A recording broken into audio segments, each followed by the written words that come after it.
Are you recording already? I am. Hey, everybody! Well, this is MovieDive. Welcome back. After a long hiatus, we're back. Make another review. Hi, guys. I'm Huffman. My name is Sierra Madre, and today we're going to be talking about the movie The Overnight. The Overnight. Which stars some people you may know, like that guy from Parks and Rec. And the guy from Parks and Rec. that girl from... Orange is the New Black. Yeah, that show. That's pretty great. And that dude that Wes Anderson really likes. Yeah. But Fantastic their people. names are, Adam Scott, Parks and Rec. Taylor Schilling? Is that her? Mm-hmm. Yep, she's the main character, Orange is the New Black. And then, then we got Jason Schwartzman. Is that right? Yes. And I forgot, I don't know actually the name of his wife. That's her. There's only so many adults in that movie. You'd say so, but the IMDb page is only pulling up to 3. That's so weird.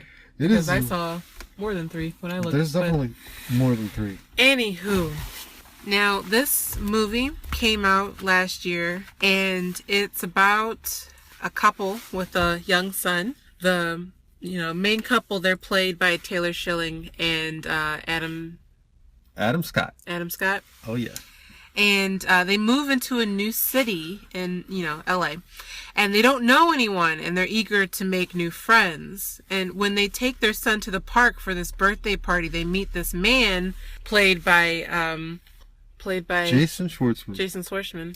Schwartzman. Jason Schwartzman. They meet Jason Schwartzman's character, whose son immediately takes to their son, and they start to become friends. So Jason Schwartzman's like, hey, if you want, you can come over to our house for a play date, and we could do that. And so they go over to this dude's house, and they meet his wife, and then what ensues is this long night of an intense conversation and connection between these two couples, these 4 people. They chill. So the thing that I liked about this movie... Oh, is it the end of summary? Yes. Nice. So, Sorry, I just didn't didn't hear the transition. Yeah, okay. So that was the transition. Anyway, anywho, the thing that I liked about this movie was the way they they do this really good job of playing with making these people as natural and as real as possible. You really feel like there's an actual couple, having an experience here. The way that they portray them is very open. And I think that really allows for the story to be believable, because sometimes when they do these kinds of stories, when you meet this weird couple and you have this crazy night, it's over the top. They want to push it too far. But they do have some gags in this movie that you could call gags, but the way that they reveal them feel very natural and real. Like, for me, when I was watching this, I was thinking, oh my goodness, this is totally an experience that I would love to have, that you have, this man just come up to you and you're kind of nervous, but you really want to make friends, and then it turns out that they're just these really cool, weird people. I don't know, what do you think? So, no, absolutely. I totally agree with you. I think what you were saying, the way that they're trying to portray these characters, where, you got Adam Scott, that he has this confident unconfidence, or he's very honest in the way that he just feels awkward about everything. And I think that's like the defining trait of his acting style. And you run into Jason Schwartzman, who plays mostly like these douchey kind of like, pretentious, I guess. But that'd be like a douche you would actually want to know. It's not off-putting his douchiness. At least it's very attractive. First, I would say that he's mostly kind of like self-important, but I think that the way his character is portrayed throughout the movie kind of stresses that it doesn't come from like malicious, or not even malicious, but like more. It doesn't come from... No, the absolute opposite of malicious. Yeah, he comes from a very earnest and caring place, which is actually interesting. He has this kind of unrelenting confidence there's this one part in the movie where he invented this water filtration device that's like the best, so according to him, the best, in water filtration that you can ever get. And it obviously must be because they have this fabulous home that they could afford off of selling these things. So it has to be, some kind of money. As we learn later. True, there might be something else to that. Maybe something else to it. Maybe something else, but what could it be? When you first meet them, they've got all this money, and you don't know, exactly where it comes from. And they get to him and his wife, Jason Schwartzman and his wife, get to live this kind of worldly life. But a lot of what they're doing comes from wanting to meet their own wishes, their own desires, yes, but also too from wanting to help. They, they seem to want to go on missions to help people. They want to, create this filtration device to make the world better.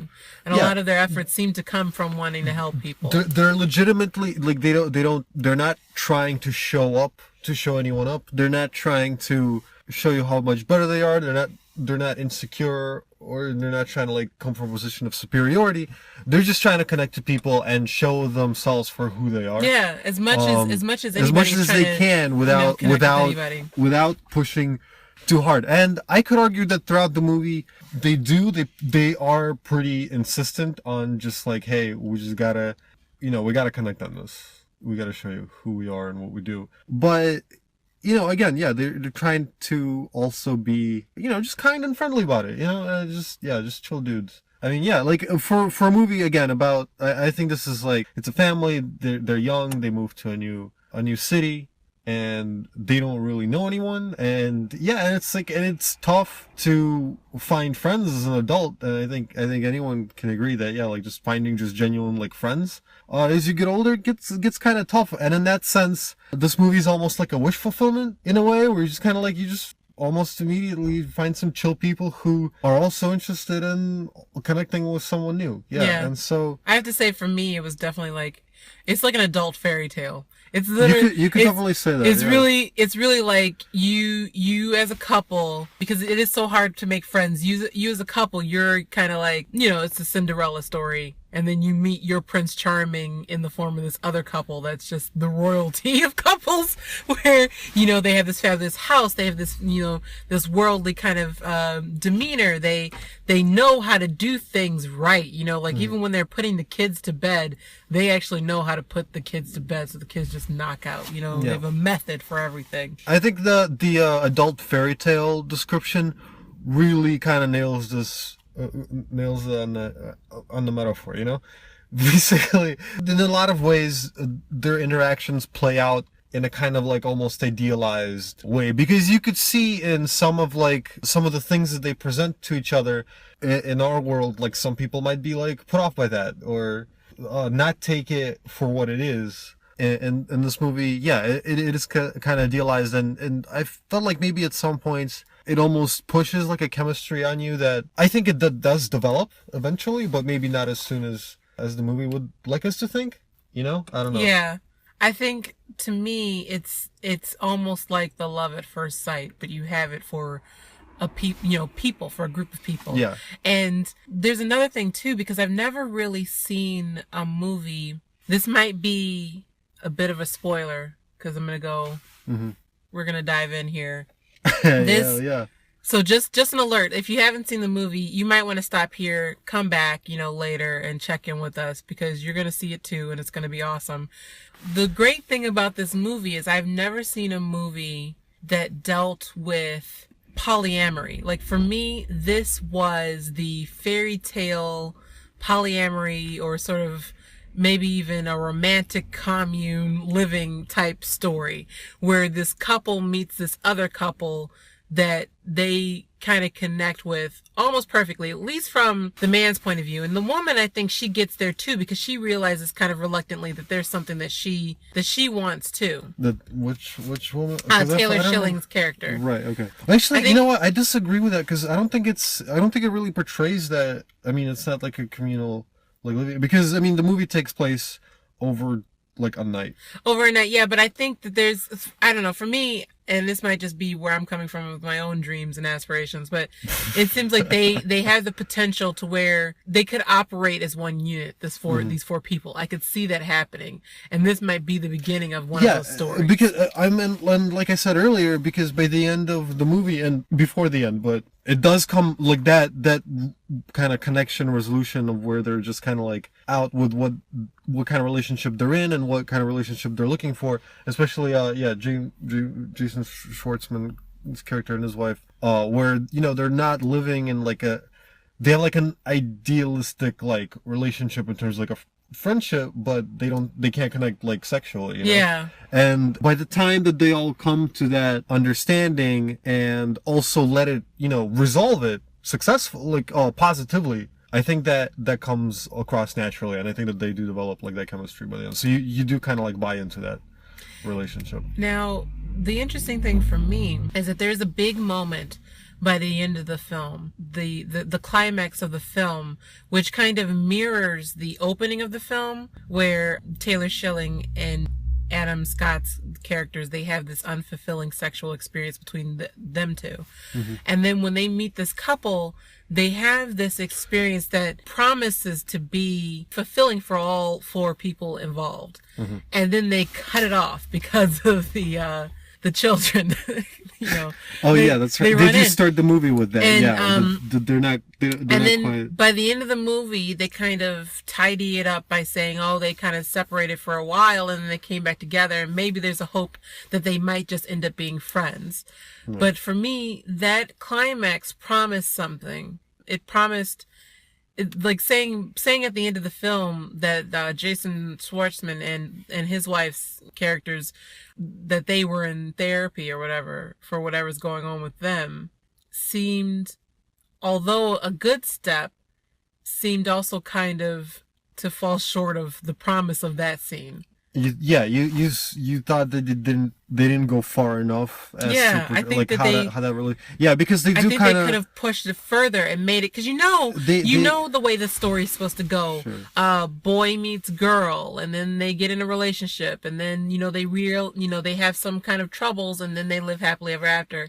Not that I want to necessarily rewrite the movie, but if you have this entire night where these people are getting to know each other and they're getting to connect, and they're realizing some things about themselves through this connection, you could have played that out almost in a similar way that you would with two people, but this time you do it with four.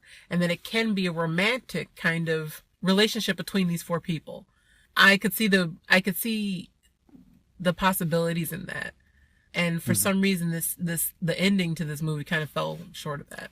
Almost, unrequited. But they do at the end, even after they kind of seem to want to give like this four-person relationship a shot, in the end they reaffirm more like a dual, like a or I'm trying to say the word two, but two-person relationships. The couple paradigm, Yeah. But at the same time, I don't think that they necessarily deny it either. I think that the ending, we do see them, hanging out together. It could happen. Anything could happen. Anything could happen after that moment. So it is kind of non-committal, and I mean, to be honest, this movie, in my opinion, could draw wildly different responses, because like even among people who would say that they're like progressive socially or whatever, like even they might be put off by the way that this movie develops that kind of portraying that kind of relationship. And I could see like some people not buying it, which is probably why they did that ending. Yeah, because the idea of the couple, two people in a monogamous relationship working it out, is so pervasive that you could believe that these people who were earnestly trying to seduce this couple the entire night in one way or another, who had come into this interaction with that idea already formulated in their heads, would, after their kids rush in and after not getting a phone call, from this couple, would say, you know what, we need to just go it alone, go into therapy. That's the only thing. And we're going to remain two separate couples. And you could also believe that this couple who had gone into this interaction looking just for friends, and then found themselves in the wee hours of the morning willing to have a foursome. You know, not only willing, but eager to. Like, Well, it was right. they basically almost. I mean, they pretty much did. Yeah, almost they pretty much did. Yeah. They'd all consented, and they all felt that was the right move. All of them with no hesitation, like it just developed naturally. You know, I just, for that kind of instance, for that to happen, and then for them to just go back to just being these two separate couples, I just didn't believe it. It didn't feel like No, I think ending. Favorite scene? Oh my goodness, this is kind of tough because this movie had so many little touches, so many little moments. Yeah. It's a small movie. There aren't. I mean, it all takes place in one location with just like 4 people, not including like the kids who show up at the beginning and the end of the movie. But it did have some really great moments. I really liked the opening scene Uh-huh. because you don't really know what's happening yet. You have no idea. And the way that they introduce it is just so strong and powerful. I mean, it just had me from that one. Yeah, it really, I think, because they focus on small like nagging problems and the awkwardness of them, that it kind of makes it feel just kind of real. Like, it puts you in the shoes of like a married couple with like kids who are having like, you know, sexual issues. My favorite scene, easily, when they're hanging out, you know, they brought their kids over. It's like a family hangout type situation, and they put the kids to sleep. I go downstairs, Jason Schwartzman brings out the bong. and they just all get super baked, and that was a hilarious scene for me. Also, too, definitely enjoyed it. Second runner-up, just because of the way that they managed to execute it. We get runner-ups? Yes, okay. I'm pulling out the runner-up. Oh shit! So okay. When Jason Schwartzman decides, hey guys, you guys want to go swimming? And then he just pulls off his robe and then instantly has like this, what they kept referring to as a horse penis, which was to Mike very clearly prosthetic. I haven't seen a lot of penises, so I wasn't sold exactly until he just kept being naked, and then I had to decide. I was both happy because it's not actually his penis. Yeah, I was very happy because, you know, you don't get a lot of people who hang dong in movies. No. So it's cool to see. At the same time, though, because their dicks were so integral to the plot, apparently. Yeah, they had to do it. They had to do the penis thing because I guess Adam Scott and Jason Schwartzman's dicks didn't fit the well, they probably, you know, also too, like, probably just you had probably average don't dicks. want to. Yeah, you probably don't want to cast according to penis. No, I cast this actor because of his micro penis. I don't know. Yeah, but they did a very good job. They did a very good job. Whoever did the makeup did a very good job with that, because it was, even though you know that it's fake, it was believable. They did do it, you know, did go far enough to where Jason Schwartzman's penis was believably huge, but not insanely or laughably so. Like some prosthetic penises, like what was that one show that Adam Scott was also in, where they played waiters? I knew this. It's no. I was gonna say it was Waiting, but that's the movie. No, which yeah. we should review at some point because that's a great movie. Oh, what's it called? It's like I don't remember what it is. It's an HBO. I should have a phone. You do have a phone. I should look this up. I can. What's it called? Party Down. Is it Party Down? Party Down. It is. Party You're Down. Right. You're absolutely so in Party right. I didn't have to look Down, it up or nothing. the one character, is he like the lead guy? At some point, they have this whole bit where his penis is laughably huge. Oh, like yeah, it's like that's right. down to his knee. Now that's what you do when you're going for, you know, just comedy. But in this one, they're going for this thing where it's like, whoa, you know, he's quite well endowed, but it's not so much that it's like, oh, he's got the dick of a basketball player, or like it's insane. But it's really, it seems to be everything, because again, this movie is about, it was very integral to the plot. Well, the movie is about mismatched sexual connections, and in that sense, their dicks they were like the entire plot almost. Not the entire plot, but they were a good part of the characters. What I was going to say is that they connected over that. Yeah, they over did connect. The fact that they did connect their penises were such. At least Adam Scott's character's penis. Yeah. Which they do. Then Adam Scott is encouraged to reveal his body and be proud of his body, and part of his body is also prosthetic penis, which is smaller than some people would probably like. Now it's not laughably small, like or at least not to me, like what was the penis in the blaxploitation movie? Oh, Ah, oh, Black exploitation I'm movie. so bad at this. Black Dynamite. Black Dynamite. Right. So in Black Dynamite, they'd have that character where the drink is like shrinking black men's penises. Right. And so he has this actual, like, it looks like, Just like a clay doodle. yeah, like a little, like a peanut sized penis, baby penis, because that's like, it's supposed to be laughably small. So this movie tries to strike a balance between, realism and this comedy, but also making it real so that you can feel like this man is accepting this penis that is kind of smaller, and in that moment accepting himself, and that being free with themselves, they're accepting themselves. So props to that scene, because I really enjoy them walking that fine line and the makeup work that they did. It was really fun to watch. So For sure. For sure. Well, yeah, I don't know. I don't have anything else to add. Do you have any? I would say watch the movie. Watch the movie with an open mind. I was going to introduce the verdict, but yes. What did you think? What's your verdict? I liked it. You liked it? I would recommend it.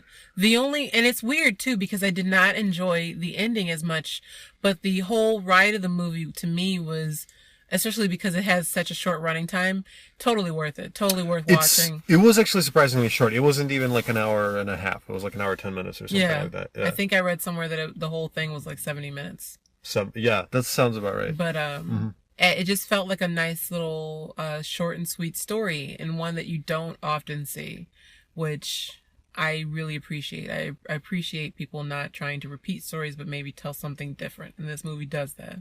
Yeah, gotta say, I also would recommend. It's a great movie, really small movie that is, even though the subject matter, you could say is controversial. Some probably would say maybe, but I don't think it's that controversial. I also, it's not like a stressful watch. It's funny. It has natural dialogue. What was the word I used earlier? Mumblecore? Oh yeah, somebody said that this movie was aggressively mumblecore or something like that. Which Whatever. I take umbrage. I think it's just a hilarious word that I've never heard before. But I just genuinely like it. So yeah, go watch the Overnight. I forgot the name of the movie. I'll edit that out. The Overnight. I don't know why I can't remember it's a very forgettable title, I'll be real. I don't know. I just can't, for some reason, it just doesn't stick. Well, everything's got to be named something. This is named The Overnight. It's a great, just a great watch on Netflix right now as of January 2016. Yeah. So this is the first update in the last 3 months. Maybe we'll see you guys again in another 3 months. No, we'll be seeing you next week. We're trying to make it a weekly thing, and I guess you'll know if we succeeded next week. Bye, guys. All of you, one listener of our thing. All right, peace.